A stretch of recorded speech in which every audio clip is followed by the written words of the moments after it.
Banco Corbanca te acerca a lo que quieres ser.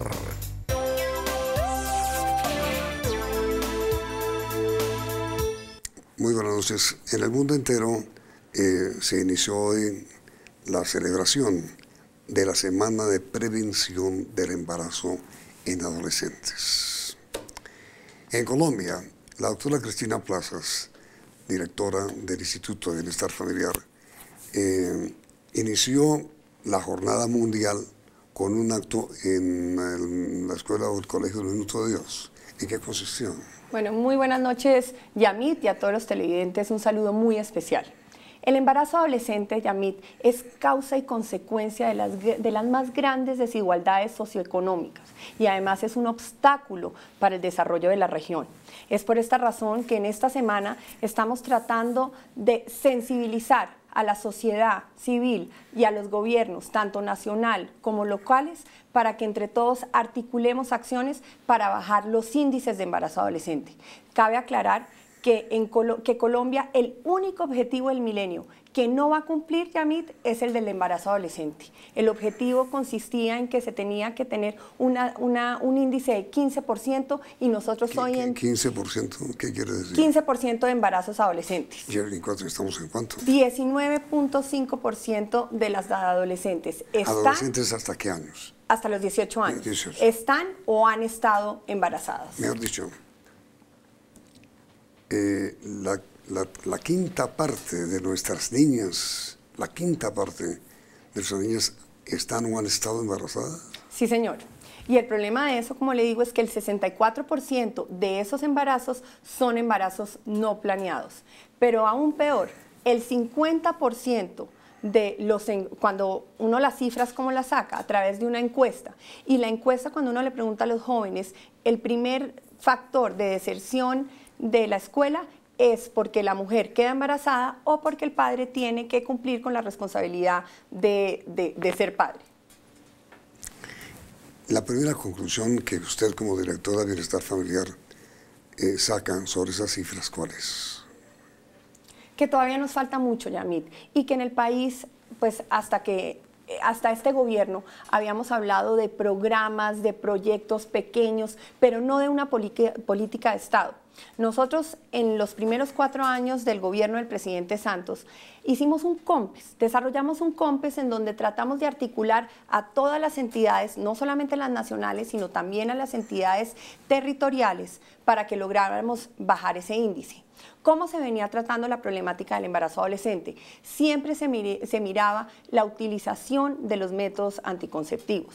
Y esta no es la única determinante de este fenómeno que tanto afecta al país. Mejor dicho, miraban, averiguaban, investigaban si los adolescentes estaban utilizando o no métodos preventivos. No solamente se averiguaba, sino que todas las campañas apuntaban a la utilización de los métodos anticonceptivos. Y cuando uno estudia el fenómeno, uno ve que son muchas las determinantes que afectan para que un niño, una niña, un adolescente queden embarazados.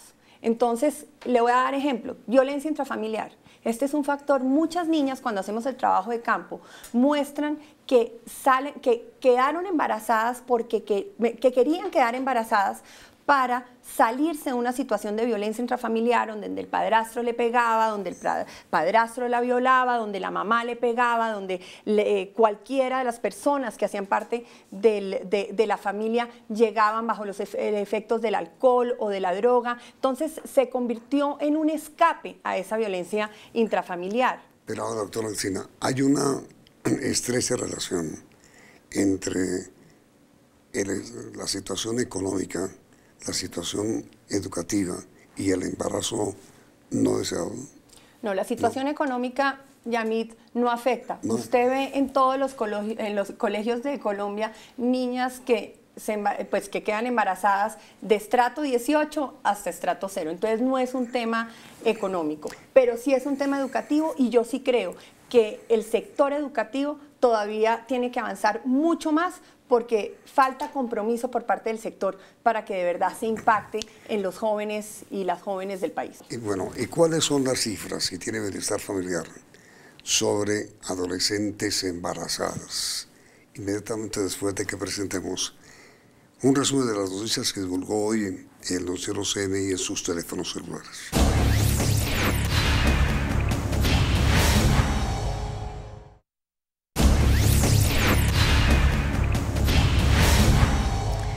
¿Cuáles son las cifras que tiene en bienestar familiar, doctora Plazas?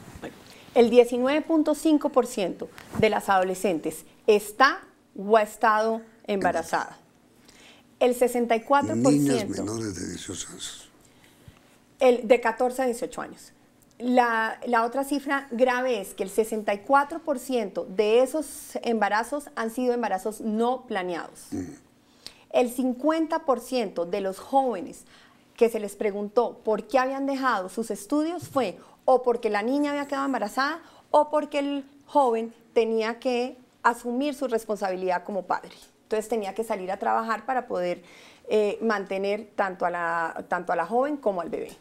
Un pilar fundamental de mi gestión va a ser el embarazo adolescente. Yo soy obsesiva con este tema porque sí creo que es uno de los problemas más graves que tiene el país. Como le cuento, es el único objetivo del milenio que no estamos cumpliendo como país. Por eso voy a crear la Dirección de Embarazo Adolescente. Y lo voy a decir la justificación.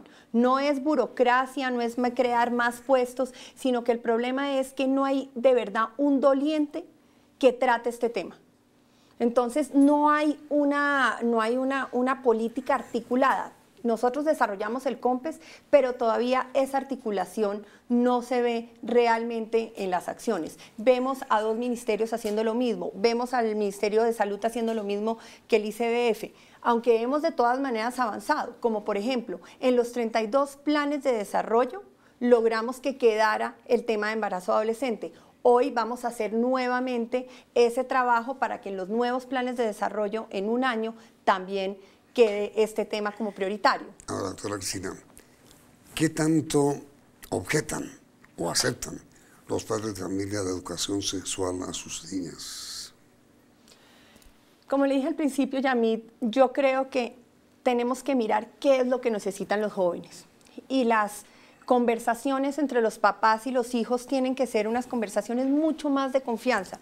Yo creo que hemos juzgado y todas las políticas han sido de juzgamiento a los jóvenes sin oír realmente qué es lo que piensan, qué es lo que sienten. Entonces, si uno se sienta con unos papás en la mesa a comer, pues el papá no tiene que ser inquisidor, sino ver cuáles son las necesidades y ver cómo prepara al joven, como le digo, a tomar esa decisión.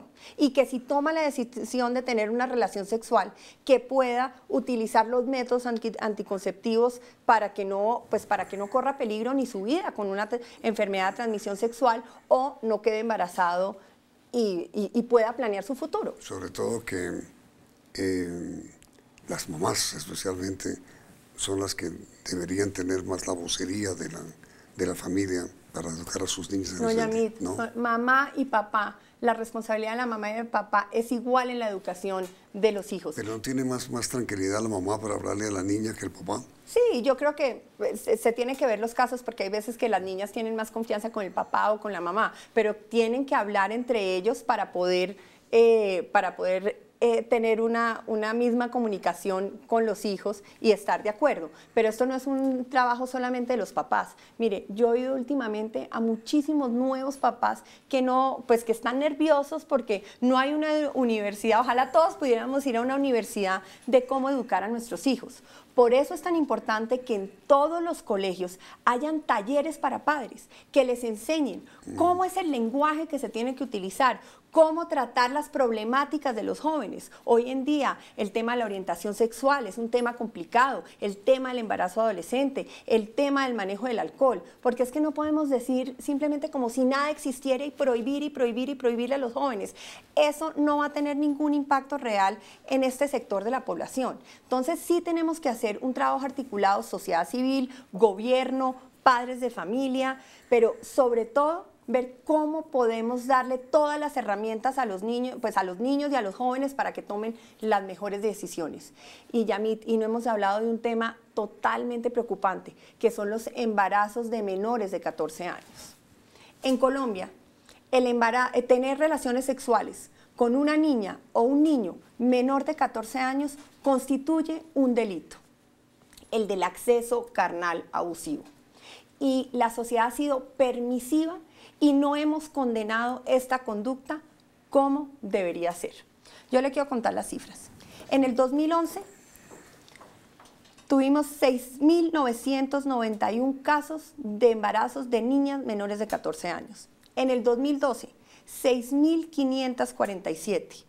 El DANE reportó que en el 2013, 6.389. Y a la fecha, año 2014, tenemos ya 2.500 niñas menores de 14 años. ¿Sabe cuántas niñas han entrado a protección del instituto? Solamente 254 niñas. Lo cual, del total de los 3 años. Lo cual supone que estamos siendo totalmente permisivos y que el sector salud no está cumpliendo con una obligación. Y es reportar, o no reportar, porque entonces vamos a entrar en una discusión si tienen que denunciar o no, pero notificar los casos cuando entran al hospital. ¿Cómo es la ruta? Una niña menor de 14 años entra al hospital, inmediatamente se tienen que activar las rutas, tanto la de justicia como la de protección. El hospital tiene que avisar inmediatamente a la policía de infancia y adolescencia. ¿Para qué? Para que inmediatamente la niña pueda entrar en protección. Eso no es fácil. No, no es fácil, Yamit. Estuve hace 4 días en La Guajira porque fui a personarme del tema de la niña Guayú de 11 años que tuvo un bebé. La niña quedó embarazada a los 10 años, Yamit. Esa niña, yo entré al cuarto y veía a la niña y era del mismo tamaño que el bebé, un bebé absolutamente espectacular. Pero imagínense una niña que es una niña que debe estar jugando con las muñecas. Y ahí yo creo que tenemos que sentar una posición fuerte y determinante, que el respeto por la diversidad étnica y cultural es un mandato constitucional.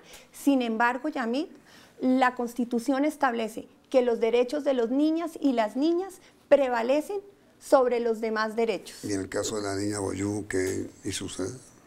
Lo primero que hicimos fue abrir un proceso de protección. Hoy en día la niña está donde una madre sustituta con su bebé. Allá. Allá. Sí, no la extrajeron de su hábitat, pues. No. Está también la madre sustituta, es una señora Guayú. Pero ahí se hace un llamado a las autoridades competentes para que juzguen este caso. Yo hablé con el papá y el papá me decía... ¿El papá de la niña grande o de la viejita? De la niña grande. Y el papá me decía que la niña había ido al colegio y que en el colegio, pues mejor dicho, había conocido al muchacho de 16 años y que había quedado embarazada. Entonces yo sí creo que tenemos que hacer un llamado a las autoridades competentes, a la Fiscalía, al Poder Judicial, para que judicialicemos estos casos, porque no hemos visto realmente una respuesta del Poder Judicial frente a este delito. Pero aquí, miren, digamos, judicializar. En el caso de la niña Guayú de 11 años, sí, y el niño de 16, 16. ¿Cómo se judicializa y se mete a la cárcel a quién? No, es que no. Acuérdense que cuando hay un niño de 16 años, inmediatamente entra responsabilidad penal adolescente. Por eso. Y ahí lo que tenemos es que tener, pues mejor dicho, el niño también, el joven entra en una institución de protección del instituto también. Y ahí lo que tenemos es que resocializar al muchacho, pero la edad no justifica los delitos. ¿Y eso lo hicieron? Sí, claro. No, estamos en plena judicialización, claro, en pleno proceso. Nosotros ya avisamos a las autoridades competentes y estamos esperando a que se dé todo el proceso. Qué barbaridad. Ahora, ese es un caso que usted conoció, pero usted se imagina la cantidad de casos similares que hay en Colombia. Por eso, y esto no es un problema de La Guajira, Yamit, es un problema de todo el país. Entonces, sí tenemos primero que hacer un llamado al sector salud para que efectivamente activen las rutas. Nadie le está diciendo a los médicos que tienen que ir y hacer parte del proceso, ni que ellos son los que tienen que denunciar. Tienen que notificar para que inmediatamente llegue la policía de niñez y adolescencia y también el Instituto Colombiano de Bienestar Familiar podamos ir a ver la vulneración de los derechos de la niña. Bueno, mi querida doctora Plazas, directora de Instituto Familiar, muchas gracias por la información que nos ha suministrado. La pregunta para nuestros televidentes pues es absolutamente elemental. Ustedes son partidarios, señores padres de familia, porque los bebés hasta ahora están durmiendo. ¿De la prohibición o de la educación? ¿Está bien? Así es. Las respuestas o los resultados del sondeo saldrán al final de la emisión. Doctora Cristina, directora de Bienestar, muchísimas gracias. Muchas gracias, Yamit, y a los televidentes una muy buena noche. Vienen las noticias del mundo, emisión internacional de CM.